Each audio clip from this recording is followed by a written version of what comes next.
Jésus-Christ est Seigneur, Jésus-Christ est vivant, alléluia. Oui, nous sommes en direct. Merci Seigneur Jésus-Christ pour sa fidélité, merci Seigneur Jésus-Christ pour son amour, pour sa bonté, alléluia. Nous te louons les puissants de Jacob, nous te glorifions, car tu es le véritable Dieu. En dehors de toi, il n'y en a point d'autre. C'est lui qui s'est donné pour nous libérer, c'est lui qui s'est donné pour ne pas nous abandonner, pour nous avoir avec lui. C'est lui qui est allé nous préparer une place, c'est lui qui reviendra pour nous chercher, afin que là où il est, nous y soyons nous aussi. C'est toi Jésus-Christ de Nazareth, c'est toi les puissants de Jacob, c'est toi les saints d'Israël. Nous nous approchons à toi éternel, ce soir encore, c'est lundi, éternel Dieu d'amour, nous reconnaissons ton autorité, ta grandeur, ta puissance, nous reconnaissons que sans toi nous sommes perdus, sans toi nous sommes rien. C'est pourquoi éternel Dieu de gloire, quand tu nous accordes de telles opportunités, Yahweh, nous ne pouvons que te louer, te glorifier. Gloire et honneur à ton Saint-Nom. Toi qui es présent, toi qui es vivant, et toi qui nous as donné le Saint-Esprit. L'Esprit qui nous convainc du péché, de la justice et du jugement. Le Saint-Esprit qui est là pour nous guider, pour prendre ce qui est à toi et nous annoncer. C'est lui qui nous annonce les choses cachées, des grandes choses que nous ne connaissons pas. Et c'est lui qui veut nous laisser, qui nous amène à être vigilants dans la vie sur cette terre où nous sommes et à veiller sur cette terre où nous sommes, car les temps sont mauvais. Mais toi, tu es là pour nous, Seigneur. Tu nous préserves du malin, tu nous préserves du mal par le Saint-Esprit. Règne, Saint-Esprit de Jésus-Christ, l'esprit de résurrection, l'esprit de feu, l'esprit de guérison. Règne dans nos vies et règne pendant ces moments au nom de Jésus-Christ. Pardonne nos fautes, libère-nous, purifie-nous par ses sangs précieux et que le Saint-Esprit nous conduise, que la gloire monte à toi, Seigneur Dieu, souverain, victorieux, dans le nom puissant de Jésus-Christ. Cher Saint-Esprit, révèle-toi. Cher Saint-Esprit, révèle-toi dans nos vies, dans nos cœurs. Je te présente toute personne qui sera en direct dans ces lives, que tu étendes ta main puissante dans sa vie. Et que tu étendes ta main puissante dans sa famille. Je te présente toute personne qui suivra, Seigneur, cette vidéo en différé, que ce soit sur Facebook, sur YouTube. Je te prie, Seigneur Dieu de gloire, de te révéler aussi dans sa vie, de bénir sa vie, de bénir son ministère s'il a un ministère, de bénir son travail s'il a un travail, de bénir son mariage s'il est marié, de bénir, Seigneur Dieu de gloire, les études si c'est un étudiant ou un élève ou une élève, une étudiante, de bénir, Seigneur Dieu de gloire, ces projets. Visite-nous et fais-nous du bien par le Saint-Esprit que nous avons ainsi prié. Amen. Amen, amen. Bonsoir, ma sœur Chantal Elkouri. Je suis contente vraiment que Dieu te bénisse. Alléluia. Nous allons partager la vidéo. Nous allons aussi inviter les personnes qui suivent avec nous la vidéo. Nous allons les inviter. Et nous allons partager la parole de Dieu. Après, nous partageons la vidéo. Alléluia. Merci Seigneur Jésus. Qu'est-ce qui s'est passé? Merci Seigneur Jésus-Christ de Nazareth. Notre Dieu est bon. Notre Dieu est redoutable. Alléluia. Alléluia. Merci Jésus. Merci le roi de gloire, alléluia. Jésus-Christ est Seigneur, Jésus-Christ est vivant, Jésus-Christ est puissant, alléluia. Gloire au Seigneur Jésus-Christ de Nazareth, alléluia.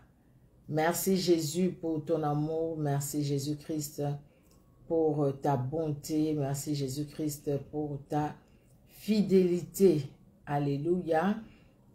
Nous allons partager juste dans quelques groupes au fait. Après, nous allons commencer notre moment d'exhortation par la grâce de Jésus-Christ de Nazareth. Amen, amen, amen. Gloire à Dieu, gloire au Seigneur Jésus. Jésus-Christ est vivant. Alléluia, alléluia. Merci Seigneur. La fidélité de Dieu, elle est grande, sa bonté, elle est grande. Il est celui qui agit, il est celui qui se révèle, parce qu'il est Dieu. Alléluia. Gloire et louange à toi, Seigneur Jésus-Christ de Nazareth. Gloire à toi, les dieux victorieux et puissants. Alléluia, alléluia. Merci Seigneur Jésus pour ton amour. Merci Jésus-Christ. Alléluia. Notre Dieu est redoutable. Il est bon. Il est bon de louer ses dieux. Il est bon de les glorifier parce qu'il est là au milieu de nous. Alléluia. Et il est celui en tout cas qui nous fait du bien. Jésus-Christ nous fait du bien parce qu'il nous aime. Il nous a aimés avant même que nous puissions les connaître, avant même que nous puissions l'aimer, avant même que nous puissions écouter sa parole, avant même que nos cœurs soient touchés par sa parole. Lui, il nous avait déjà aimés. Oh, quel amour! Quel Dieu si merveilleux que nous avons. C'est lui qui fait de nos défis ses défis, de nos combats ses combats. C'est lui qui veille sur nous. Il veille sur nous et il nous demande aussi de veiller. Il a sa part. Nous avons aussi notre part. Nous avons notre part, bien-aimés dans le Seigneur. Dieu a sa part, nous aussi, toi et moi, nous avons aussi notre part. Alors, ce que nous allons voir aujourd'hui, c'est plus notre part à nous. Ce que nous devons faire, nous. Dieu a fait. Il a veillé sur nous et il continue à faire, il continue à agir, il continue à veiller sur nous. Mais nous maintenant, nous devons aussi faire quelque chose. Nous avons notre part à faire. Mais quelle est notre part? Qu'est-ce que le Seigneur veut de toi et de moi ce soir? À quoi le Seigneur nous appelle au fait? Il nous appelle. Coucou Anne-Claire, que Dieu te bénisse. Merci pour ta participation. Que Dieu nous appelle à quoi? À quoi Dieu nous appelle? Coucou Bénédicte Aurore, coucou mon Anabilaka.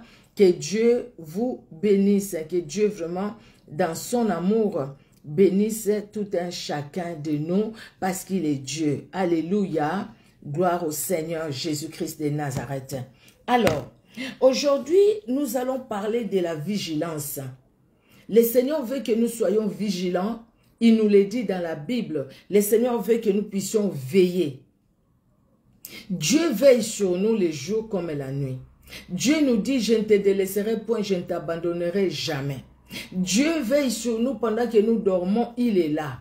Il est là pour nous protéger. C'est pourquoi j'ai commencé par dire, il fait de nos combats ses combats. Il est là, il a combattu pour nous. Il a remporté la victoire. Il y a plus de 2000 ans à la croix de Golgotha. Notre combat aujourd'hui, c'est un combat en différé. Où lui, il a déjà remporté la victoire. Où lui nous a déjà donné la victoire. Nous avons qu'à saisir cette victoire. Mais cette victoire, nous n'allons pas la saisir, bien aimé, en étant endormi spirituellement.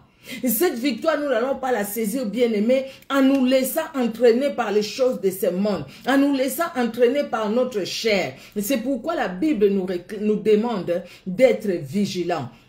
La Bible nous demande de la vigilance et la Bible nous demande de veiller. On ne peut pas veiller en manquant la vigilance. Nous devons être vigilants parce que le diable vient comme un lion rugissant. Parce que l'ennemi, il ne va pas venir avec des cornes pour nous dire, voilà, c'est moi, je suis tel. Non. Il utilise la subtilité, il utilise les ruses, parce que l'ennemi utilise les ruses, et que nous ne connaissons pas les ruses de l'ennemi, et que nous ne savons même pas quand il peut nous attaquer, quand il peut utiliser quelqu'un pour nous attaquer, quand il peut utiliser quelqu'un pour nous faire du mal, quand il peut utiliser quelqu'un pour nous faire tomber dans les péchés. Quand est-ce que l'ennemi peut utiliser une personne en face de nous, peut-être au travail, peut-être dans la famille, en fait que nous puissions ouvrir une porte dans nos vies et que lui il puisse entrer pour agir. L'ennemi peut utiliser la colère. Il peut utiliser une situation où quelqu'un te parle mal pour que tu t'énerves. Et par cet énervement, par cette colère, l'ennemi trouve une porte et puis il va entrer. L'ennemi peut utiliser même ce que nous voyons peut-être à la télé. Il peut utiliser les yeux, les oreilles et tout pour nous faire tomber. Et c'est pourquoi Dieu nous demande la vigilance. Dieu nous dit, écoutez, j'ai vaincu le monde. Vous aurez des tribulations, n'ayez pas peur, j'ai vaincu le monde.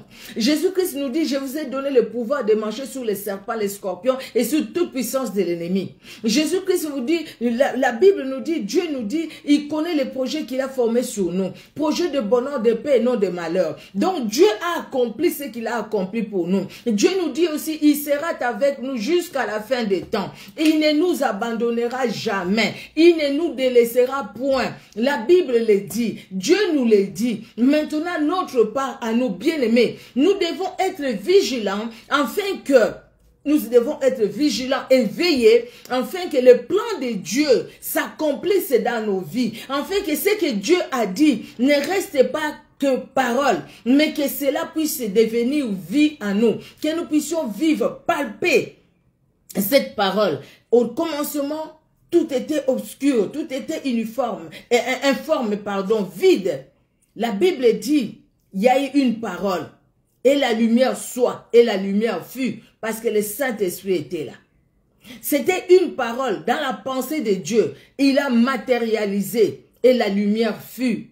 Aujourd'hui, nous avons les jours, nous avons la nuit, nous avons le soleil, nous avons la lune.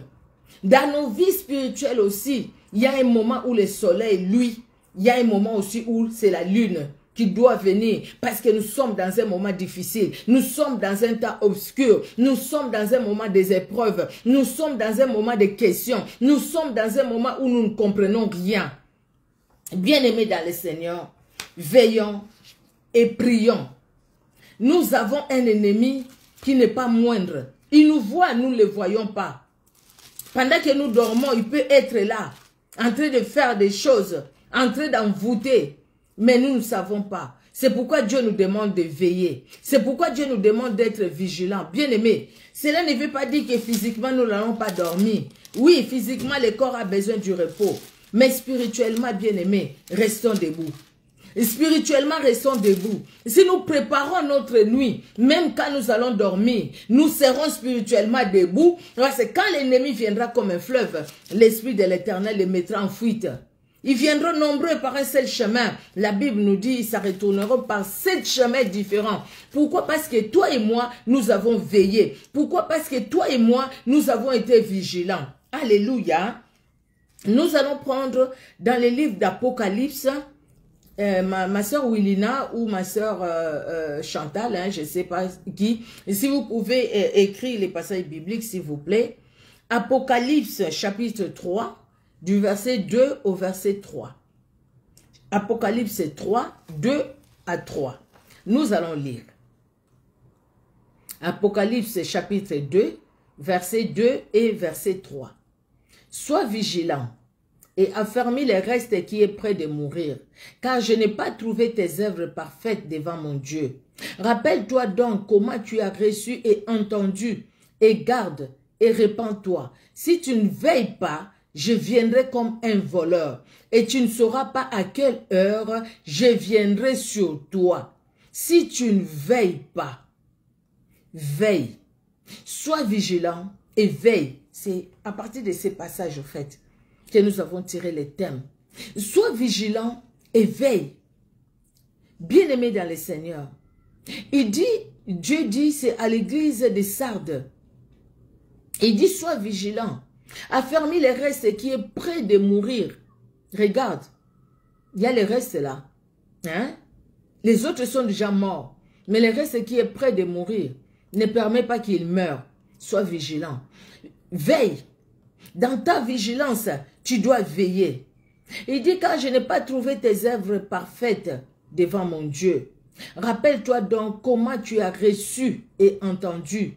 Tu as reçu quoi? La parole de Dieu. Entendu quoi? La parole de Dieu. Comment tu l'as reçue? Garde cette parole et répands-toi. Répands-toi pour que tu ne meurs pas. Répands-toi pour que la seconde venue de Jésus-Christ ne te trouve pas endormi, ne te trouve pas sans huile, ne te trouve pas comme les saintes vierges folles. Où tu vas aller, tu vas commencer à sortir pour chercher de l'huile parce que le son de la trompette a sonné. N'attends pas ce temps-là. Quand le son de la trompette sonnera, que tu sois dedans, dans cette maison où tu attends l'époux, où tu as l'huile la lampe est allumée, que la lampe reste allumée. La lampe allumée, c'est la vigilance, bien-aimée. Les 5 vierges sages, elles étaient vigilantes. Elles ont laissé leur lampe allumée. Elles ont veillé. Bien qu'elles sont endormies, comme les sages, les vierges folles, toutes elles se sont endormies. Hein? Elles se sont endormies toutes. Mais dès que la trompette a sonné, l'époux arrive. Elles se sont toutes réveillées. Mais par contre, quand ils se sont réveillés, c'est là où la différence. Ceux qui ont dormi spirituellement, ils n'avaient plus d'huile. Il n'y avait plus l'huile. Parce qu'ils ont utilisé toute l'huile. Mais ceux qui n'ont pas dormi spirituellement, quand elles ont entendu le son de la trompette, elles se sont levées. La lampe était toujours allumée. Leur lampe ne s'est pas éteinte. Mais les autres, leur lampe s'éteignaient. Il fallait qu'ils aillent chercher de l'huile. Mais en revenant, la porte, elle était fermée. Parce que l'époux était déjà là. La porte, elle était fermée. Seigneur, souviens-toi de moi. Seigneur, ouvre-moi la porte. Éloigne-toi de moi. Je ne t'ai jamais connu, toi qui commettais l'iniquité. C'est pourquoi la Bible nous demande de veiller. Ici, Dieu dit à l'église de Sardes, rappelle-toi donc comment tu as reçu et entendu cette parole. Rappelons-nous, ma soeur, mon frère, comment nous avions reçu la parole. Bonsoir Gabi, que Dieu te bénisse. Rappelons-nous comment nous avions reçu cette parole. Comment nous avons entendu la parole de Dieu. Bien-aimés, nous avons entendu les pasteurs prêcher.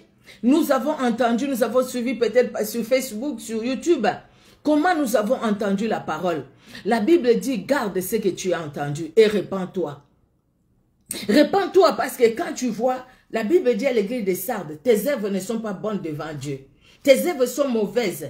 Tu écoutes la parole, tu entends la parole de Dieu. Tu vas à l'église, peut-être tu chantes à l'église, peut-être tu as l'intercession à l'église. Mais ta façon de te conduire, ce n'est pas ça. Rappelle-toi maintenant ce que tu as entendu. Rappelle-toi maintenant ce que toi, tu as entendu et tu as, comment la Bible dit, ce que tu as entendu et ce que tu as reçu. Voilà. Rappelle-toi de ce que tu as reçu, la parole que tu as reçue. Rappelle-toi ce que tu as entendu. Et maintenant, garde cette parole. Regarde ce que la parole t'a dit et répands-toi. Répands-toi de ces mauvaises œuvres. Répands-toi de ce que tu es sorti de la parole de Dieu. Reviens dans la parole de Dieu. Et quand tu reviendras dans la parole de Dieu, bien-aimé, c'est là où tu vas veiller. C'est ça, veiller au fait. C'est ça, veiller. Parce que la personne qui veille, hein, il voit que non, là, je suis déjà sorti de la parole de Dieu. Il faut que je me remette, que je retourne, que je puisse me repentir et me reconsacrer à Dieu ou me consacrer à Dieu. Bien-aimés dans le Seigneur, veillons et prions. C'est très important pour notre vie. Soyons vigilants. La Bible dit, Apocalypse 3, sois vigilant. Mais c'est quoi la vigilance? Oui, église des Sardes, sois vigilant. Oui, mon frère et ma soeur. Oui, ma soeur, moi et vous, nous. Vous qui êtes en direct, vous qui allez suivre en différé sur Facebook, sur YouTube. Sois vigilant. Soyons vigilants. Mais c'est quoi la vigilance? Je pense que nous connaissons la définition. Quand on dit à quelqu'un être vigilant, c'est, on dit à la personne de veiller. Mais avoir l'habitude de veiller. Pardon, excuse-moi. Donc, le fait de veiller, que cela soit une habitude. Veille. Veillons, bien-aimés. Veillons. Donc, la vigilance. Mais la Bible dit, sois vigilant et veille. Dans ta vigilance, tu dois veiller.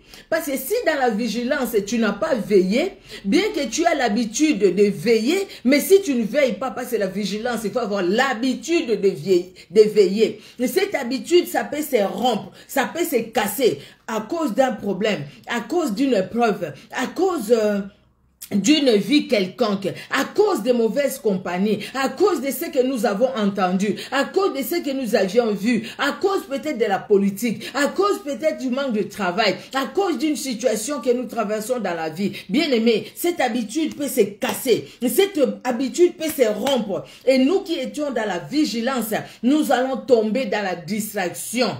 La Bible ne veut pas que nous puissions tomber dans la distraction. Et quand on parle d'une habitude, au fait, c'est une manière usuelle d'agir, de se comporter. Donc, c'est cette façon-là que je me comporte. Donc, c'est dans ma vie, c'est dans mes habitudes, dans tout ce qui m'entoure. Donc, la vigilance doit nous entourer. La vigilance doit être une partie de nous. C'est-à-dire, la vigilance doit être une vie pour nous. Nous avons l'habitude et nous demeurons dans cette habitude-là de veiller. Alléluia. La vigilance, c'est la surveillance est soutenue et attentive. Donc, dans la vigilance, c'est-à-dire, je n'écarte pas les yeux. Une maman qui est vigilante, les parents vigilants, quand ils vont dans une fête avec leurs enfants, ils vont pas laisser les enfants loin et eux ne veillent même pas. Ils savent pas ce que les enfants font. Vous et moi, nous avons entendu les gens qui sont allés dans une fête, je sais pas, c'était l'anniversaire ou un mariage. Ce qui s'est passé, ils ont laissé les enfants loin d'eux. Les enfants sont allés, après les enfants ne sont pas revenus. Parce qu'un prédateur quelque part les a pris. Il a pris ces enfants-là, il a fait ce qu'il a fait. Après, c'était des pleurs. Parce que les parents-là n'ont pas été vigilants, tout simplement. On a vu un film où, je ne sais même pas c'était où. Ces gens-là, ils n'étaient pas vigilants. Un gamin qui va sauter, escalader le mur, peut-être il le faisait. Sauf que là où il a sauté, il y avait je pense que c'était pour la famille. Ils avaient des ours, des lions, les gens qui domestiquent ces animaux-là féroces. Mais quand l'enfant est allé, après, la suite, on n'a pas montré, mais on a compris la suite. Comment cet ours-là ou ce lion a déchiqueté l'enfant. Parce que les parents n'ont pas été vigilants. Il n'y a pas longtemps, nous connaissons cette histoire qui s'est passée. Le manque de vigilance. Bien aimer la vigilance et la surveillance soutenue et attentive. Les parents, si on n'est pas vigilant, nos enfants vont tomber dans les pièges de l'ennemi. On ne peut pas marcher avec l'enfant et puis tu sais même pas l'enfant est resté où. Toi, tu es là-bas. Des fois, on voit les parents comme ça. Toi, tu es là, séparé de 10 mètres avec ton enfant, ton fils ou ta fille. Si quelqu'un va l'enlever derrière, tu ne sauras même pas. Mais tu as été imprudent, oui, et tu as manqué aussi de vigilance. Vous voyez, bien aimé, dans la Bible, hein, il y a quelques exemples de gens qui n'ont pas eu l'habitude de veiller. Peut-être ils ont veillé une fois, mais ils n'ont pas fait de ça une habitude. Or, quand on parle de la vigilance, c'est une habitude. Ils ont veillé, mais ils n'ont pas fait de leur façon de veiller une habitude. C'est sporadique, hein? Ça vient et puis ça part. C'est même pas instantané, ça vient périodique. Ça vient et puis ça en va. Donc, ce n'est pas dans l'habitude. Ce n'est pas, non, il faut toujours veiller. Oui, j'ai veillé aujourd'hui, je suis vraiment dans la parole de Dieu, je crains Dieu, je marche dans la sanctification, mais demain, si on me présente autre chose qui m'amène au péché, je tombe là-dedans. Demain, si on me présente, je vois les groupes de gens qui calomnient, je vais calomnier. Je suis dans le groupe de gens qui volent, je vais voler. Je suis dans le groupe de gens qui se prostituent, je vais me prostituer. Tout ça, c'est au fait, c'était, tu as veillé, mais tu n'as pas continué à veiller. Tu as perdu l'habitude de veiller. C'est pourquoi on voit les gens qui aiment Dieu, mais tomber dans l'impudicité, tomber dans l'adultère. On voit des pasteurs, ceux qui se disent hommes de Dieu, tomber dans le mal, encore plus mal même que les païens. Vous voyez? C'est pourquoi on voit beaucoup de mauvaises choses, des fois, dans nos milieux chrétiens. Les milieux qui se disent chrétiens, mais des mauvaises choses. Vous voyez, parce que tout simplement, on n'a pas eu l'habitude de veiller. Même si on a commencé à veiller et on s'est affaibli, on a arrêté de veiller, bien aimé dans le Seigneur, nous allons tomber très bas. Et dans la Bible, voyons les conséquences de ces personnes qui ont peut-être commencé par veiller, mais qui n'ont pas eu l'habitude de veiller, qui ont laissé à un moment leur chair parler. Ils ont laissé leur mon moi parler. Ils ont laissé leurs yeux parler. Ils ont laissé leur cœur parler. Ils ont laissé même leurs sentiments prendre des décisions à leur place. Vous voyez? Alors la première personne, c'est Samson. Samson Les parents de Samson ne pouvaient pas avoir des enfants. La maman de Samson, une femme de prière. La maman de Samson a prié. Je pense que les papas aussi qui craignaient Dieu. C'était un couple qui craignait Dieu. Et la maman de Samson, Dieu va se révéler à elle pour lui dire que tu auras un enfant et tout. La maman de Samson ne pouvait pas croire tout de suite à cette parole. Elle est allée dire à son mari, voilà, j'ai vu un homme qui m'a dit, c'est comme l'ange de l'Éternel. Et le mari a prié, si c'est toi l'ange de l'Éternel, viens, dites-nous, quand l'enfant naîtra, qu'est-ce que nous devons faire? Bien qu'il avait déjà parlé à la femme, et il a dit à l'homme, comme j'ai dit à ta femme, la femme ne boira pas de liqueur forte, ne boira pas tout ce qui est vin et tout ce qui est alcool et tout ça. Et l'enfant qui naîtra, cet enfant-là doit garder sa chevelure. On ne peut pas couper ses cheveux, parce que c'est l'onction de Dieu dans ses cheveux. Et c'est lui qui va commencer à délivrer Israël. Délivrer Israël de la main des Philistins, qui en ces moments-là, ils étaient plus forts que les enfants d'Israël. Parce que les enfants d'Israël, tantôt plus tôt, ils sont vigilants, ils manquent la vigilance. Ils honorent Dieu, ils désobéissent. Donc, ils n'avaient pas l'habitude de veiller sur la parole qu'ils avaient reçue, la parole qu'ils avaient entendue, pour vivre selon cette parole-là. Quand les enfants d'Israël vivaient selon la parole qu'ils avaient reçue et entendue, la main de Dieu était sur eux et Dieu faisait des grands miracles dans leur vie et Dieu ne permettait pas que l'armée ennemie puisse vaincre les enfants d'Israël. Mais quand les enfants d'Israël perdaient cette habitude, ils tombaient dans la mondanité, dans la chair. Là, Dieu permettait aux armées, parce qu'il y avait plusieurs armées qui combattaient Israël, Dieu permettait à ces armées-là ennemies de vaincre Israël. Mais quand ils revenaient au Seigneur, le Seigneur aussi ouvrait grandement ses bras pour recevoir, pour accueillir encore les enfants d'Israël, son peuple. Aujourd'hui, toi et moi, nous sommes enfants de Dieu. Nous sommes enfants de Dieu. Il a les bras tendus aussi pour nous accueillir. Pour nous dire, mon fils, ma fille, reste dans la vigilance. Parce que l'ennemi, le diable, rôde comme un lion rugissant. Cherchant qui va dévorer. Il va rôder dans tes pensées. Il va rôder dans tes sentiments. Il va rôder dans tes yeux. Et au travers de tes yeux, il va rôder au travers de tes oreilles. Il va rôder au travers de ta bouche. Il va rôder au travers de tes mains. Il va rôder au travers de tes pieds pour te faire tomber, pour te faire écarter de la bénédiction. Mais toi, demeure dans la bénédiction. Alléluia. Gloire au Seigneur. Nous allons aller dans Juge, chapitre 13. Nous allons lire quelques versets bibliques. C'est une histoire que nous connaissons, bien aimés dans le Seigneur. Juge, chapitre 13, nous allons lire du 24 au 25e verset. 13, 24, 25. La Bible dit, la femme enfanta un fils et lui donna le nom de Samson. L'enfant grandit et l'Éternel le bénit. Et l'esprit de l'Éternel commença à l'agiter à Makné Dan, entre Tioréa et Eshtaol. Alors, nous allons dans 14, chapitre 14, de 1 à 3. Juge toujours, hein, Juge 14, de 1 à 3. Pardon. Samson descendit à Timna et il vit une femme parmi les filles des Philistins. Lorsqu'il fut remonté, il les déclara à son père et à sa mère et dit, « J'ai vu à Timna une femme parmi les filles des Philistins. Prenez-la maintenant pour ma femme. » Son père et sa mère lui dirent, « N'y a-t-il point de femme parmi les filles de tes frères et dans tout notre peuple que tu ailles prendre une femme chez les Philistins qui sont incirconcis? » Et Samson dit à son père, « Prends-la pour moi, car elle me plaît. » L'attirance déjà sur les choses que Dieu interdit. C'était interdit. Un enfant d'Israël ne pouvait pas aller s'unir avec une nation païenne. C'était interdit.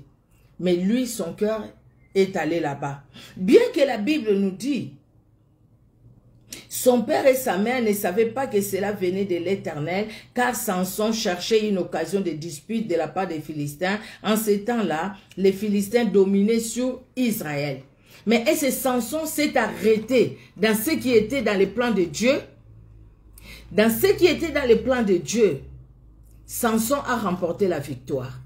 Mais après, Samson a fait une habitude d'agir comme il voulait, comme il sentait, sans chercher la volonté, continuer à chercher la volonté de Dieu. Il a perdu l'habitude de veiller. Il a perdu l'habitude. Il n'était plus vigilant. Samson. Alléluia. Le chapitre 16, toujours des Juges, 16.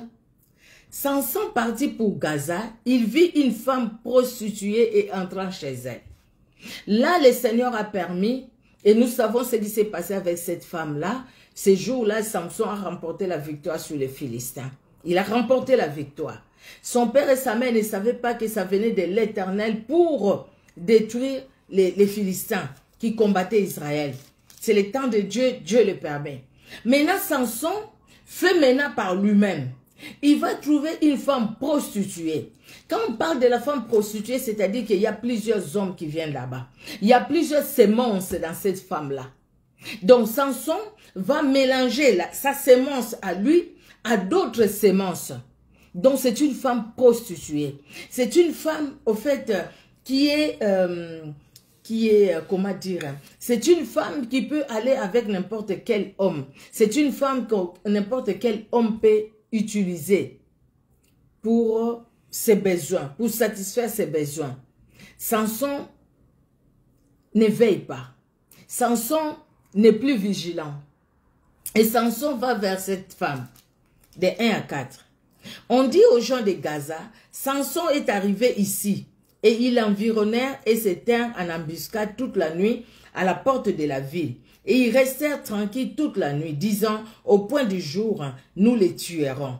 Samson demeura couché jusqu'à minuit. Vers minuit, il s'éleva et il saisit les battants de la porte de la ville et les 2 poteaux, les arracha avec la barre, les mit sur ses épaules et les porta sur le sommet de la montagne qui est en face d'Hébron. Après cela, il aima une femme dans la vallée de Sorek. Elle se nommait Delilah. Vous voyez les choses, comment ça se suit. Il a aimé une autre femme dans la vallée de Sorek. Elle se nommait Delilah. Déjà, la mauvaise sémence est attachée à lui, à Samson. Il va de mal en pire. Parce que Samson, son cœur n'est plus attaché à ce qu'il a reçu et à ce qu'il a entendu. Et Samson ne va pas se repentir. Il n'a pas gardé ce qu'il a reçu et entendu. Et Samson n'est pas dans la repentance. Vous voyez, bien aimé dans le Seigneur. Et les princes des Philistins montèrent vers elle et lui dirent, flatte-le pour savoir d'où lui vient sa grande force et comment nous pourrions nous rendre maîtres de lui. Nous les lierons pour les dompter et nous te donnerons chacun 1100 cycles d'argent. La femme, elle est contente. On lui propose de l'argent.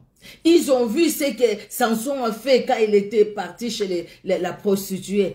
Ils ont vu cette force-là, enlever le poteau là, il a mis ça sur ses épaules. Ils ont dit, mais non, non, non, mais ça c'est quelle force? Ça c'est quelle force? Mais comment on peut dompter cette personne pour que nous puissions nous mettre... Comment nous pouvons, comment nous pouvons devenir maîtres de cette personne? Que nous puissions dominer sur lui. C'est ce qu'ils voulaient, dominer sur lui. Ils sont allés voir la femme. Nous allons te donner de l'argent, nous voulons juste dominer sur Samson. Mais comment faire pour devenir maître de la vie de Samson? Donc toi, aide-nous pour devenir maître de la vie de Samson. Mais cette femme a beaucoup parlé avec Samson. Nous allons aller au chapitre, toujours nous sommes au chapitre 16, du verset 17 au verset 30. La Bible nous dit, et lui ouvrit tout son cœur. La femme lui disait chaque fois, tu m'aimes pas, qu'est-ce qu'il faut faire pour te dompter, qu'est-ce qu'il faut faire pour te dominer, pour être maître sur toi. La femme lui a dit plusieurs fois, Samson a vu aussi. Mais il a manqué la vigilance. Il a reçu beaucoup. Son père et sa mère lui ont dit comment il était né. son père et sa mère lui ont dit qu'est-ce que Dieu avait dit de lui. C'est Israël. La parole de Dieu doit être enseignée aux enfants, c'est comme aujourd'hui. La parole de Dieu devait être enseignée aux enfants, inculquée aux enfants la parole de Dieu. Donc Samson connaissait ça.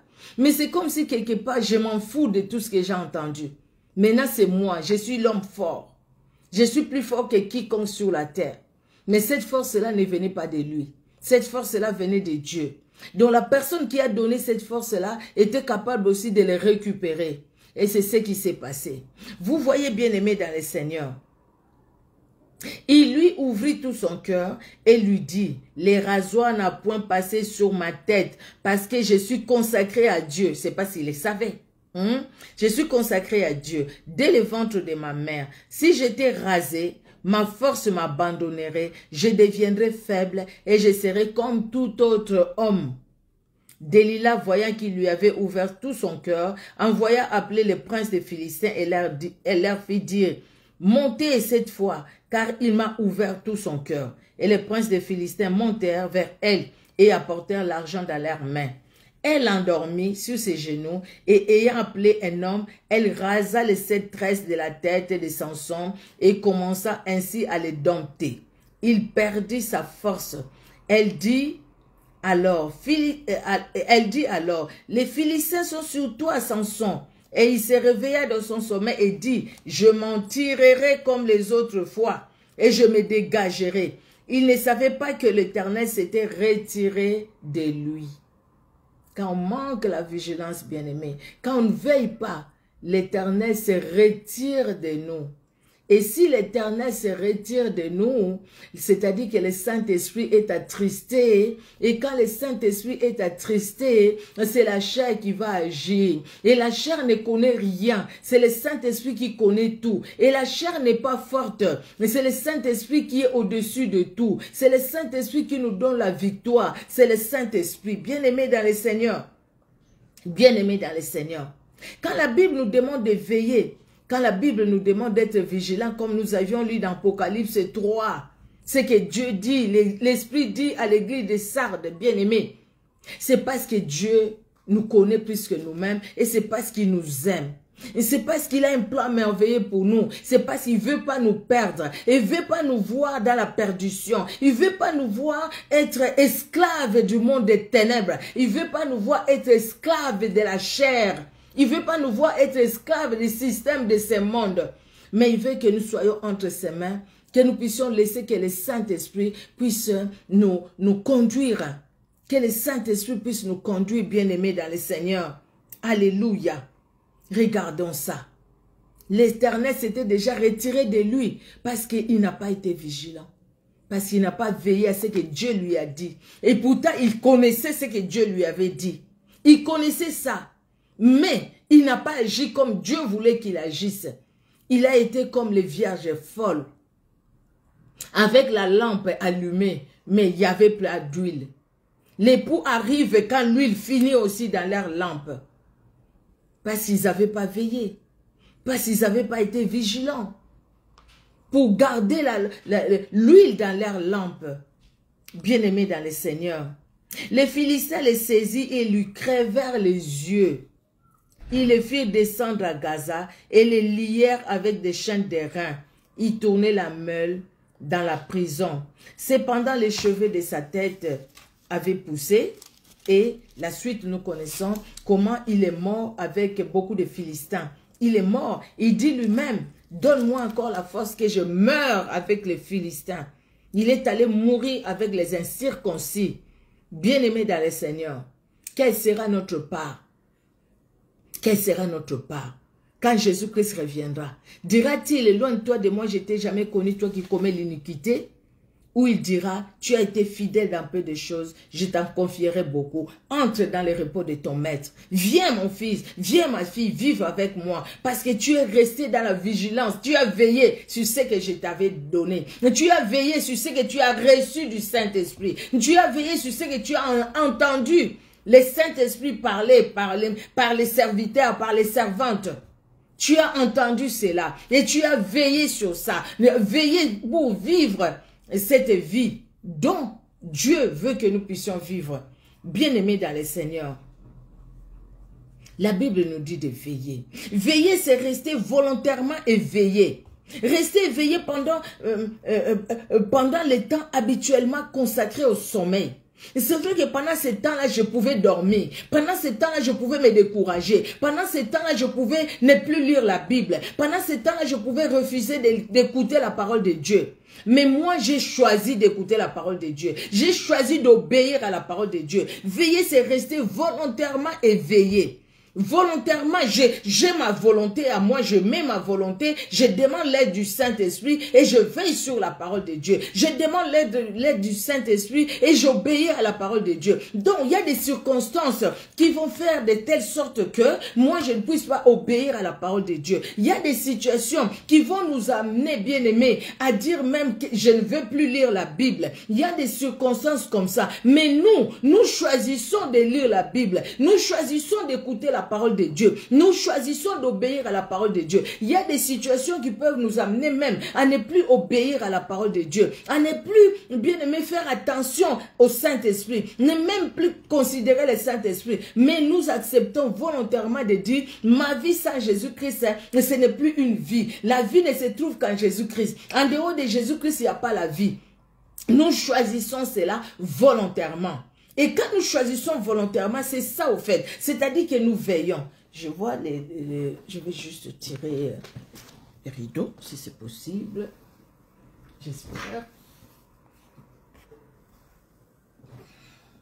Voilà. Voilà. Donc, volontairement, j'ai choisi. Volontairement, il y a une chanson, en mon cœur, j'ai choisi de suivre Jésus-Christ.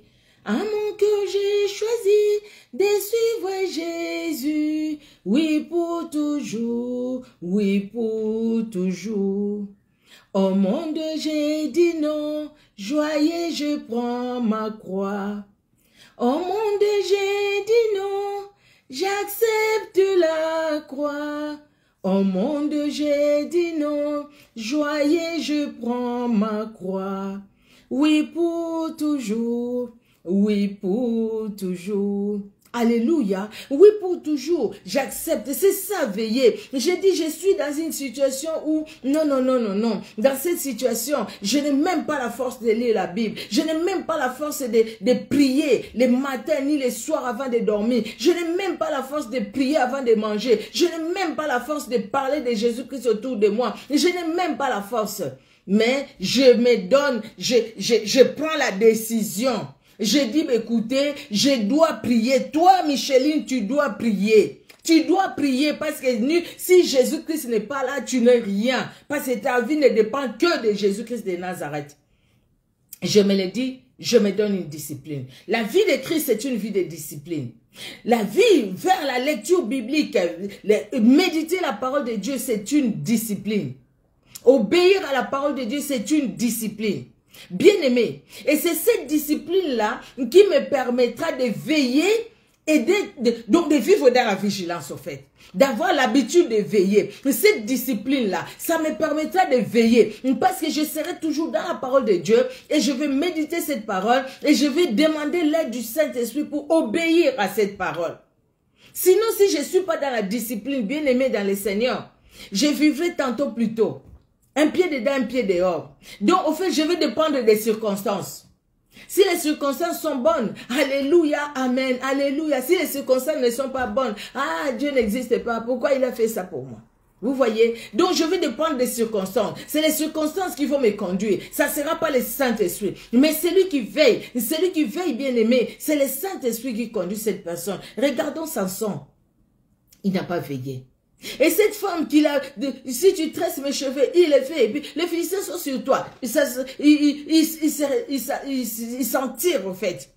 Il se réveille, pouf, et puis la Bible dit même les liens là sont brisés, comme la paille qu'on met dans le feu. Quand il a dit, si vous me liez avec des pailles, des lianes neuves, vous allez voir, je vais être sans force. Tout ça, il voit. Et puis la dame lui dit, qu'est-ce qu'on peut faire pour te dompter, donc pour dominer sur toi. Et on te le dit. Mais malgré ça, il était déjà tellement dans l'aveuglement. Bien-aimé dans le Seigneur, vous savez, si on ne veille pas, on est dans l'aveuglement spirituel.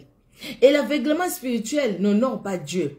L'aveuglement spirituel va nous amener très très bas, va nous faire tomber très bas.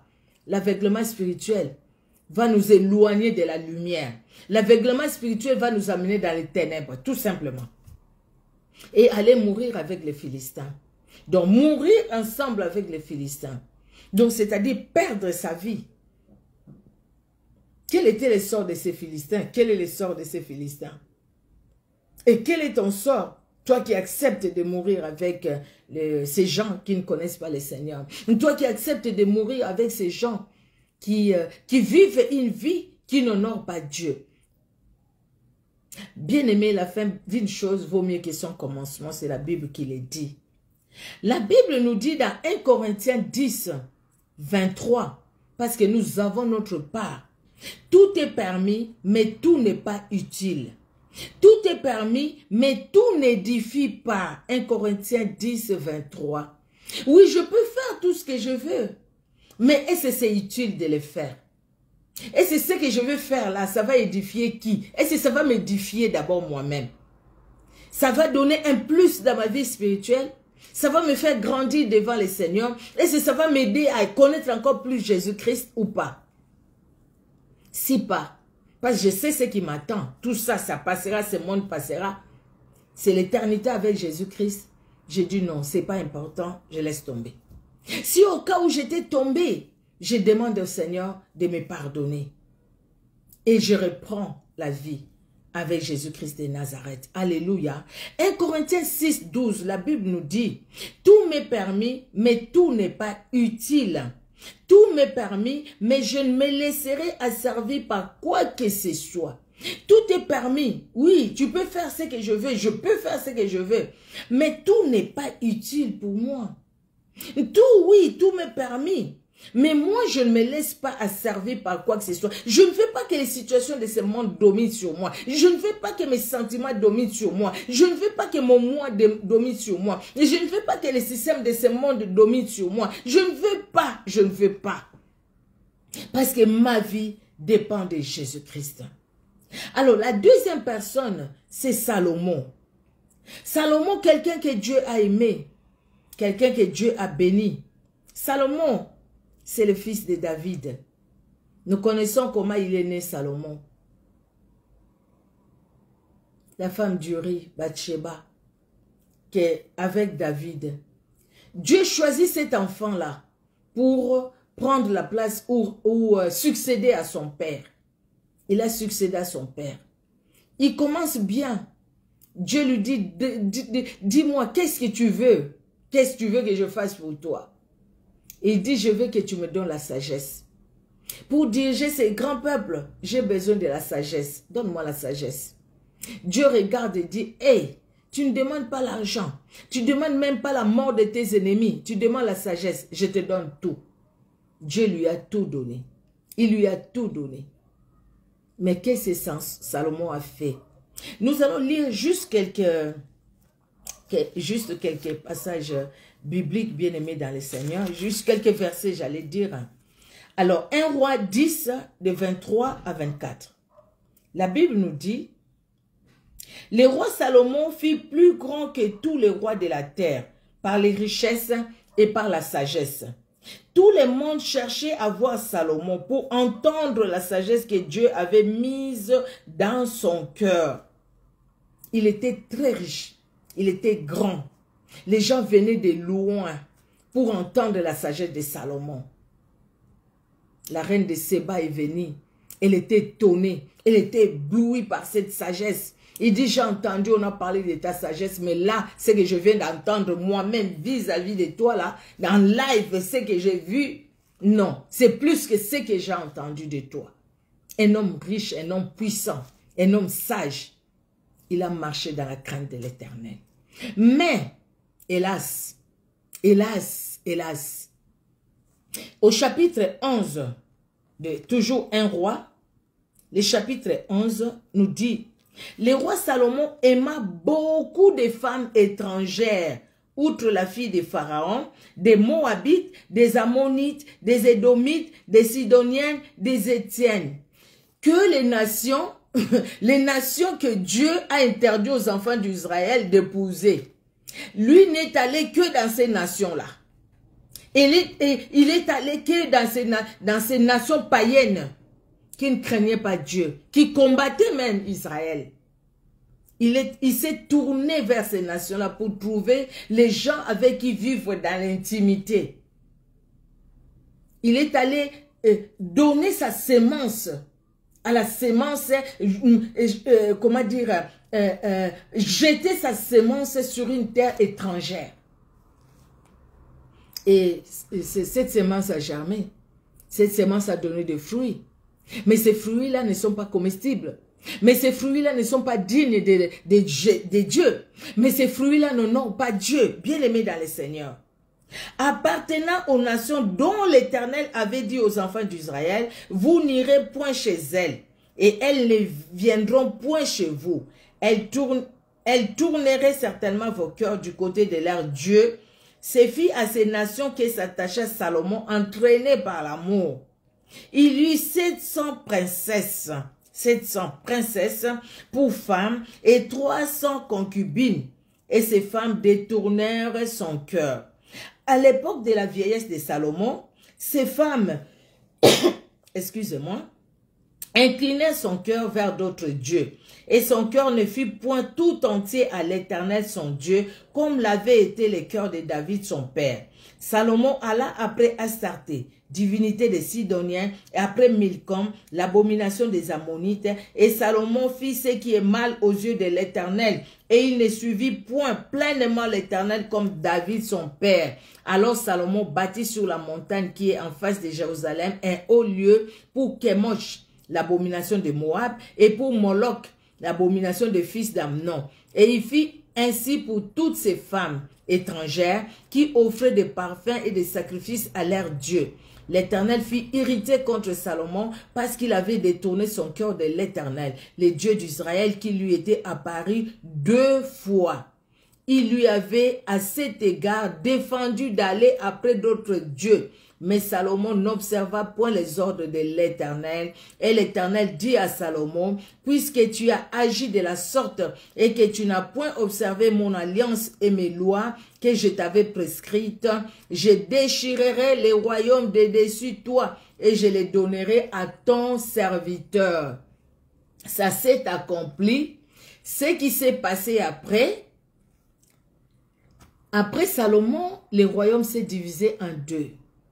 Il y a Jéroboam qui a pris les 10 tribus et il y a Roboam, son fils, qui a pris 2 tribus. Dieu a dit, je les donnerai à ton serviteur. Pourquoi? Parce que tu n'as pas obéi.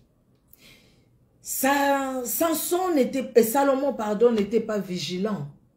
Non, il n'a pas veillé à ce que Dieu lui avait donné. Il n'a pas veillé à ce que Dieu lui avait dit, à ce qu'il avait reçu et à ce qu'il avait entendu. Salomon n'a pas veillé. Et parce qu'il n'a pas veillé, bien aimé, le péché est entré dans un... Donc c'était un boulevard au fait. Le péché est venu à grande vitesse, à plus de 200 km à l'heure.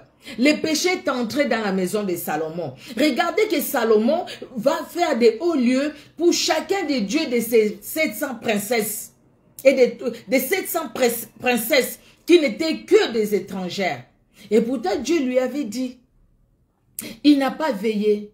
Bien aimé, la vigilance est l'habitude de veiller. Veiller, nous l'avons dit. Veiller, bien aimé dans le Seigneur. Veiller, c'est rester volontairement éveillé pendant les temps habituellement consacrés au sommeil. Il y avait la richesse, il y avait l'argent, il y avait tout. Mais Dieu est allé loin. La vie est allée loin. La vie n'était plus là. Après, je ne sais pas, il y a des cantiques qu'il a écrit, en fait, on reconnaît que c'est Salomon qui a écrit les livres des Proverbes. Après, Dieu, mais c'est ce que la Bible nous dit. Après, peut-être qu'il s'est repenti. Mais regardez, quelle fin. Nous avons bien commencé avec le Seigneur. Demeurons avec le Seigneur. Veillons. Donc, demeurer avec le Seigneur, au fait, c'est une volonté. Demeurer avec le Seigneur, c'est une discipline. Demeurer avec le Seigneur, c'est une vie. Parce que c'est une vie qu'on peut perdre. Et si on ne veille pas, on perd. On perd, c'est pourquoi Dieu dit, à ce temps-là, il y a des gens qui disent, oh, j'ai chassé les démons en ton nom. Il dira, éloigne-toi, éloignez-vous de moi, je ne vous ai jamais connu. Vous qui commettez l'iniquité, éloignez-vous de moi. Mais ces gens-là, sur cette terre, ils attiraient peut-être la foule. Sur cette terre, les gens les suivaient partout. Ils recevaient des offrandes des prophètes, des consultations prophétiques, ils les faisaient. Mais Jésus-Christ a dit, éloignez-vous de moi, je ne vous ai jamais connu. Vous qui commettez l'iniquité. Parce qu'en fait, il faut veiller. Il faut rester, demeurer, bien-aimé, dans la vigilance. Parce que si on n'est pas vigilant, c'est-à-dire qu'on ne veille pas. Et si on ne veille pas, bien-aimé dans le Seigneur, c'est le monde qui récupère. Regardez Salomon. C'est les nations païennes qui ont récupéré Salomon. Ils l'ont récupéré. Et à cause de lui, le royaume s'est divisé en deux. Qu'est-ce que Jéroboam a fait des enfants d'Israël après? Il les a amenés vers d'autres dieux. Jéroboam a amené Israël vers d'autres dieux. Vous voyez la guerre entre Israël et Jérusalem et Juda. Vous voyez cette guerre chaque fois. Vous voyez les choses, comment les choses se sont suivies parce que lui, il n'a pas été vigilant. Et les conséquences se sont suivies plus tard. Veillons, bien-aimés. Nous avons de la famille. Veillons, bien-aimés. S'aimons pour nos enfants, s'aimons pour nos petits-enfants. Veillons pour nos familles, bien-aimés dans le Seigneur. Veillons pour notre âme. Veillons, bien-aimés dans le Seigneur. Que notre âme ne soit pas perdue. Que notre âme n'aille pas en enfer. Parce que nous sommes à l'église. N'allons pas juste chauffer les chaises. Mais allons pour chercher vraiment la face de Dieu. Dans nos prières personnelles, cherchons vraiment la face de Dieu. Alléluia. Il y a l'histoire aussi de Saül dans la Bible. Dans 1 Samuel 15, là j'ai pris qu'un seul verset. L'histoire de Saül dans la Bible. Dieu l'a appelé. Mais est-ce que Saül est resté vraiment attaché au Seigneur? Est-ce qu'il a vraiment obéi à ce que Dieu lui a dit? Non. À peine Samuel lui donne, Samuel lui dit, voilà ce qui va t'arriver. Tout ce que Samuel lui a dit, c'est arrivé. Mais Saül n'obéit pas. Mais il se justifie même. Il justifie même sa désobéissance. Il justifie sa désobéissance au lieu de s'humilier. Mais lui, il justifie sa désobéissance. C'est comme si quelque part, je n'ai rien fait de mal. Pas comme si quelque part, mais pour lui, je n'ai rien fait de mal. Qu'est-ce que j'ai fait comme mal? J'ai obéi à ce que tu m'as dit, Samuel. De toutes les façons, les bœufs là, tout ce que tu entends là, c'est le peuple qui a pris pour offrir les sacrifices à l'Éternel, ton Dieu. Mais j'ai obéi. Et pourtant, ce n'est pas ça. Dieu n'avait pas besoin de ces sacrifices. Il avait besoin plutôt de l'obéissance. Alors, 1 Samuel 15, de 16 à 23. 1 Samuel 15, 16 à 23. Samuel dit à Saül, arrête, et je te déclarerai ce que l'Éternel m'a dit cette nuit. Et Saül lui dit, parle. Samuel dit, lorsque tu étais petit à tes yeux, n'es-tu pas devenu le chef des tribus d'Israël? Et l'Éternel ne t'a-t-il pas oint pour que tu sois roi sur Israël? L'Éternel t'avait fait partir en disant, va, aidez-vous par interdit ces pécheurs, les Amalécites. Tu leur feras la guerre jusqu'à ce que tu les aies exterminés. Pourquoi n'as-tu pas écouté la voix de l'Éternel? Pourquoi t'es-tu jeté sur les butins et as-tu fait ce qui est mal aux yeux de l'Éternel? Saül répondit à Samuel, j'ai bien écouté la voix de l'Éternel et j'ai suivi les chemins par lesquels m'a envoyé l'Éternel. J'ai amené Agag, roi d'Amalek, et j'ai dévoué par interdit les Amalécites. Mais le peuple a pris sur les butins des brebis et des bœufs comme prémisse de ceux qui devaient être dévoués, afin de les sacrifier à l'Éternel ton Dieu à Gilgal. Samuel dit, l'Éternel trouve-t-il du plaisir dans les holocaustes et les sacrifices, comme dans l'obéissance à la voix de l'Éternel? Voici l'obéissance vaut mieux que les sacrifices, et l'observation de la parole vaut mieux que la graisse des béliers. Car la désobéissance est aussi coupable que la divination, et la résistance ne l'est pas moins que l'idolâtrie et les téraphines. Puisque tu as rejeté la parole de l'Éternel, il te rejette aussi comme roi. Tu as rejeté la parole de l'Éternel, Dieu aussi te rejette. Tu as rejeté la parole de l'Éternel, il te dira, éloigne-toi de moi, je ne t'ai jamais connu, toi qui commettais l'iniquité. Veillons, veillons et veillons, bien-aimés dans le Seigneur. La vie chrétienne n'est pas facile. Un homme vigilant, une femme vigilante, c'est un homme prudent, une femme prudente. Cette femme, cet homme, il sait reconnaître ses erreurs et sait les corriger à l'aide du Saint-Esprit. Il sait s'humilier, comme d'Apocalypse 3, de 2 à 3 que nous avions lu, surtout le verset 3. Souviens-toi de ce que tu as reçu et entendu. Garde cette parole et répands-toi. Cet homme qui est vigilant et cette femme qui est vigilante, c'est une femme qui sait s'humilier. C'est une femme qui sait reconnaître ses erreurs. C'est une femme qui sait compter sur le Saint-Esprit. Alléluia. Pour continuer la marche, cette femme, cet homme, sait que moi-même, je ne peux pas aller loin. Il n'y a que le Saint-Esprit qui peut m'aider, afin que je continue une bonne marche chrétienne. Bien-aimé dans le Seigneur, cet homme et cette femme cherchent la communion avec le Saint-Esprit, la communion chrétienne, une vie de prière. La vie de prière ne se fait pas en dehors du Saint-Esprit. C'est le Saint-Esprit, le consolateur que Jésus-Christ nous a envoyé. Lui-même, Jésus vit en nous par le Saint-Esprit. Par le Saint-Esprit que nous connaissons tout. Pierre rempli du Saint-Esprit, Pierre a changé. J'avais déjà parlé de ça. Pierre rempli du Saint-Esprit, sa vie a changé. Il ne s'est plus retrouvé autour du feu étranger. Pierre pouvait se dire, c'est au nom de Jésus-Christ que vous avez crucifié que cet homme a la guérison. Il pouvait dire à cet homme à la porte du temple, nous n'avons rien à te donner, regarde-nous, mais ce que nous avons, nous te donnons. Au nom de Jésus, lève-toi et marche. Pierre pouvait se lever, parler devant les milliers de personnes. Pierre ne s'est pas caché. Pierre n'a pas dit non, je ne connais pas cet homme, mais au contraire, il a témoigné Jésus-Christ. Cet homme et cette femme qui est vigilant, c'est cet homme, c'est cette femme qui cherche la communion avec le Saint-Esprit, qui laisse que le Saint-Esprit les conduise, bien-aimés dans le Seigneur, qui laisse que le Saint-Esprit les conduise. Alléluia. Dans 1 Pierre 5, 8, la Bible nous dit, veillez, car le diable rôde comme un lion rugissant, cherchant qui il dévorera. Je l'ai dit au début, bien-aimé, si on ne veille pas, le diable qui rôde comme un lion, il fera quoi? Parce qu'on n'a pas veillé. Le lion, il fera quoi? Il va dévorer. Il va dévorer. Et quand les diables qui rôdent comme les lions dévorent, bien aimés dans le Seigneur, c'est les échecs, c'est la malédiction, c'est tout ce qui est mauvais qui vont continuer à venir. C'est tous les esprits des cimetières qui vont sortir, qui vont t'amener à gauche, à droite. Bien aimé dans le Seigneur, c'est la malédiction qui va s'installer. Mais Jésus-Christ nous a bénis. Il veut que nous puissions rester dans la bénédiction. Dans Luc 21, verset 36, la Bible dit, « Veillez donc et priez en tout temps, afin que vous ayez la force d'échapper à toutes ces choses qui arriveront et de paraître debout devant les fils de l'homme. » Pour paraître debout devant les fils de l'homme, nous devons veiller, nous devons prier en tout temps.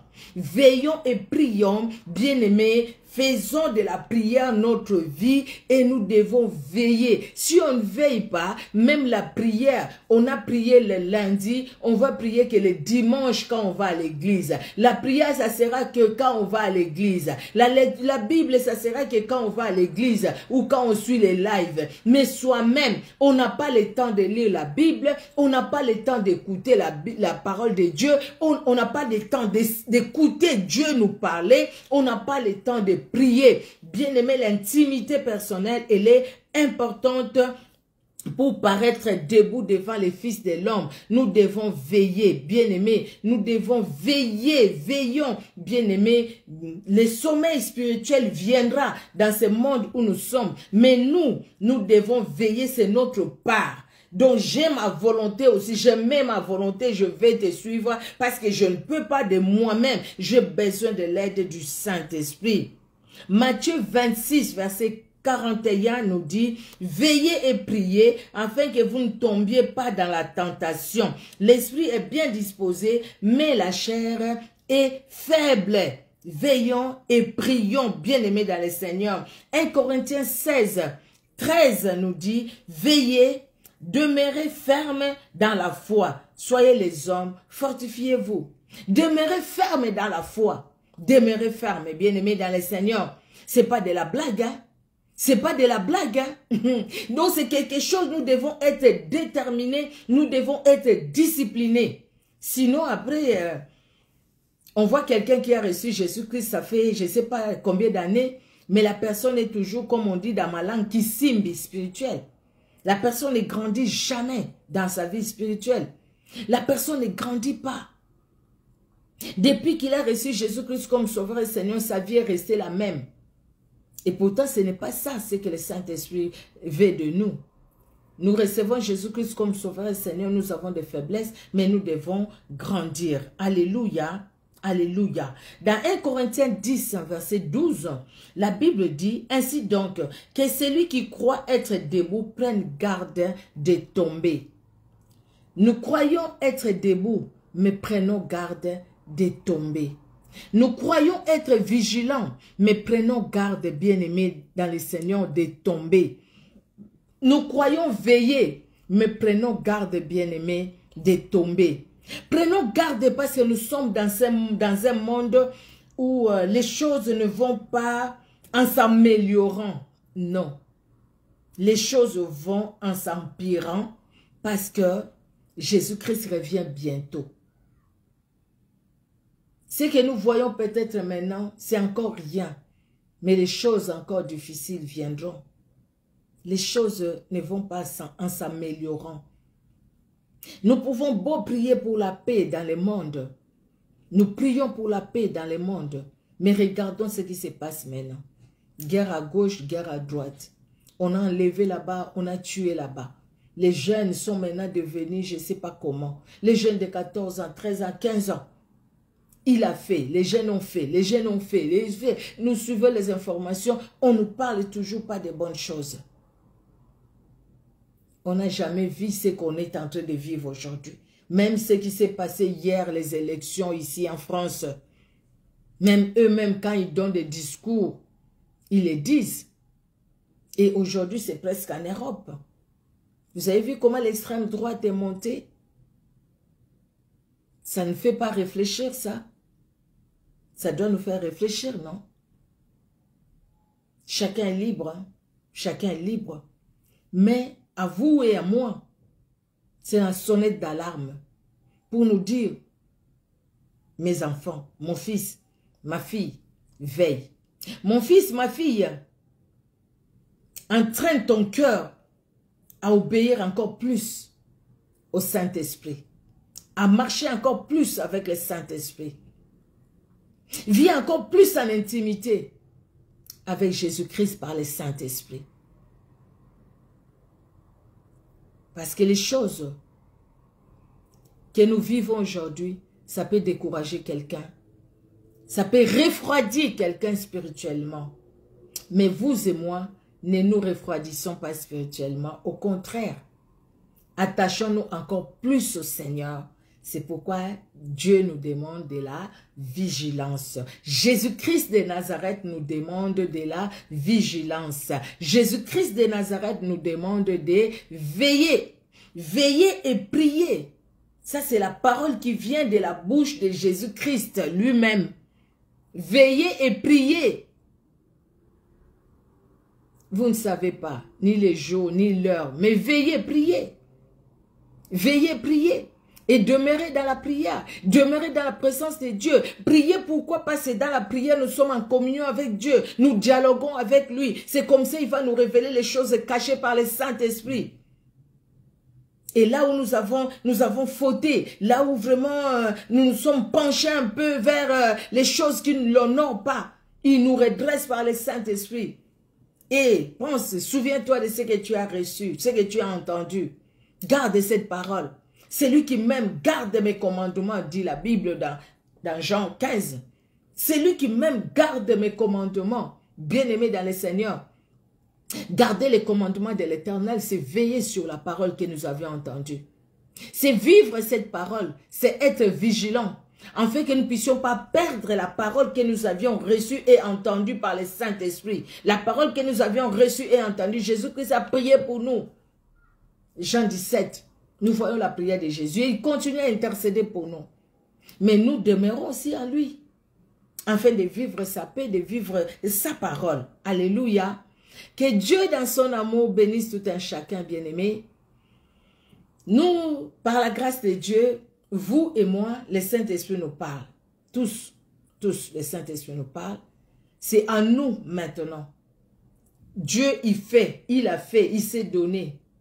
Aujourd'hui, c'est vous et moi, c'est nous qui devons nous exercer, bien-aimés, dans cette piété, nous exercer dans cette vie que le Seigneur nous a donnée et demeurons dans cette vie-là. Ne nous écartons pas de la vie que Jésus-Christ lui-même nous a donnée. Veillons et prions. Soyons vigilants. Sois vigilant. L'Esprit le dit à l'église de Sardes. Apocalypse 3. Nous avons commencé par là. Sois vigilant. Le Seigneur nous regarde. Le Seigneur nous connaît. Jésus-Christ nous connaît. Nous ne pouvons pas nous cacher devant lui. Nous ne pouvons pas nous cacher devant lui. Même quand nous regardons à gauche, à droite, il n'y a personne. Tu veux faire du mal. Mais Jésus-Christ te voit. Jésus-Christ nous voit. Faisons encore beaucoup plus du bien. Beaucoup plus du bien. Et prions encore plus. Craignons Dieu encore plus. Plus qu'avant. Craignons-les encore plus, bien-aimés dans le Seigneur. Car il revient bientôt. Et si on n'est pas vigilant, souvenons-nous de ces 10 vierges, les sages et les folles. Soyons comme des vierges sages qui gardent la lampe allumée et qui gardent toujours l'huile, alléluia, qui est le symbole du Saint-Esprit. Amen, amen. N'attristons pas le Saint-Esprit. Qu'il soit toujours là et qu'il nous conduise. Et quand la trompette sonnera, nous n'allons pas manquer l'huile. Nous n'allons pas courir pour aller chercher, ça sera tard. Mais nous aurons l'huile avec nous. C'est le Saint-Esprit qui nous remplit. Alléluia, nous allons prier. Éternel Dieu notre roi, merci. Merci Seigneur, merci mon Dieu, merci pour ta parole. Éternel Dieu de gloire, malgré la faiblesse des langages, mais toi tu es capable Seigneur de dire à chacun de nous, de parler dans nos cœurs avec des mots qu'il faut, Éternel, pour convaincre un cœur, pour convaincre une vie, pour changer un cœur, pour changer une âme, pour sauver une âme. Oh Jésus, ce que tu veux de nous, c'est que tous nous soyons sauvés. C'est pourquoi tu nous demandes la vigilance. Oui, Samson a manqué la vigilance. Il s'est retrouvé à construire des hôtels pour les dieux étrangers. Salomon a manqué de la vigilance. Et c'est le royaume qui a été divisé. Saül a manqué de la vigilance. Tu t'es retiré de lui. Jésus-Christ, nous voulons demeurer en toi. Sans toi, nous sommes rien. Notre vie ne dépend que de toi. C'est toi qui es tout pour nous, Seigneur. C'est toi qui es tout pour nous, Jésus. Tu es tout pour nous. Tu es tout pour nous, Éternel. Tu es tout pour nous, Jésus-Christ. Et tu es tout pour nous, Éternel Dieu de gloire. Tu es tout pour nous, Jésus de Nazareth. Et tu es tout pour nous, Seigneur. Sans toi, où irons-nous? Sans toi, Éternel Dieu de gloire. Ô Éternel, vers qui tournerons-nous nos regards? Tu es tout pour nous, Jésus-Christ. Que l'honneur et la gloire montent à toi. Merci de bénir tout un chacun et de bénir chacune de nos familles aussi. Afin que nos familles aussi, Seigneur, ne soient pas en dehors de ta parole. Que nos familles aussi demeurent dans ta parole, dans ta présence. Au nom de Jésus, que ceux qui ne te connaissent pas puissent te connaître, que ceux qui te connaissent puissent t'aimer, oh Jésus, et que nous puissions tous t'aimer, nous puissions tous, Seigneur, être comme ces vierges sages qui ont gardé non simplement les lampes allumées, mais qui avaient l'huile suffisante, l'huile suffisante. Ils avaient tous, Seigneur Dieu de gloire, dans la suffisance, ils avaient ce qu'il fallait, jusqu'à ce que tu viennes. Garde nos cœurs et nos pensées fidèle à ta parole.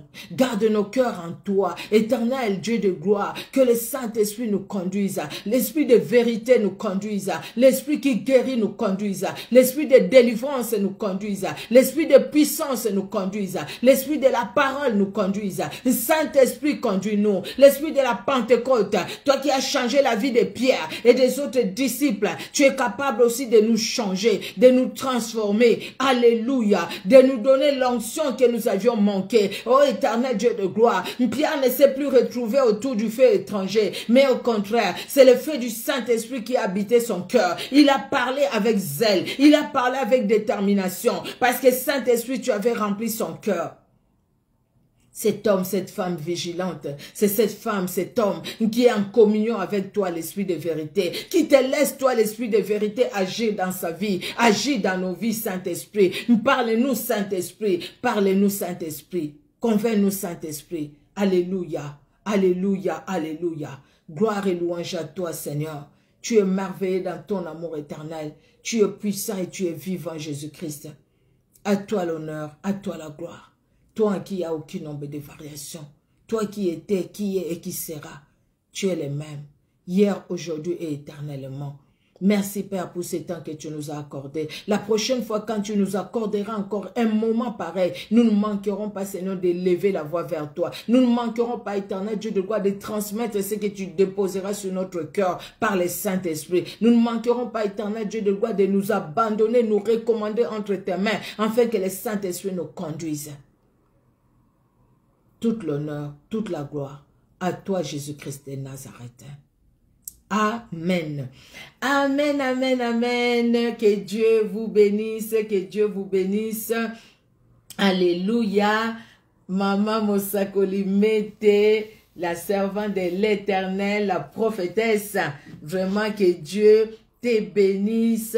C'est une joie pour moi. Je suis vraiment contente. Sois bénie. Ma Chantal Elkouri, que Dieu te bénisse. Ma Willina Pierre-Louis, vraiment que Dieu te bénisse. Notre Dieu est bon. Alléluia. Jacob, que Dieu te bénisse mon fils. Que Dieu te bénisse. Alléluia, notre Dieu. Maman Odile Ganduka, que Dieu te bénisse. La servante de l'Éternel, alléluia. Et Sengongolu, que Dieu te bénisse, que Dieu bénisse tout un chacun. Peut-être que je n'ai pas vu, en tout cas, que Dieu vous bénisse. Alléluia. J'avais vu Kev, j'avais vu, je pense, oui, j'avais vu, mais bon. Vous savez, ça défile, il y a certains noms après, on ne les voit pas. Vraiment que Dieu bénisse tout un chacun. Soyez bénis, soyez bénis. Je vis aussi Timothée, que Dieu te bénisse, que Dieu se révèle dans la vie de tout un chacun. Amen. Je reçois aussi vos bénédictions, que Dieu nous garde et on se donne rendez-vous lundi prochain par la grâce de Dieu, 19h heure de Paris. Soyez bénis. Soyons vigilants, bien-aimés, et restons et veillons et prions et soyons vigilants, alléluia, pour que l'ennemi ne nous amène pas dans la distraction. Soyons vigilants. Soyez richement bénis au nom de Jésus-Christ de Nazareth. Au revoir.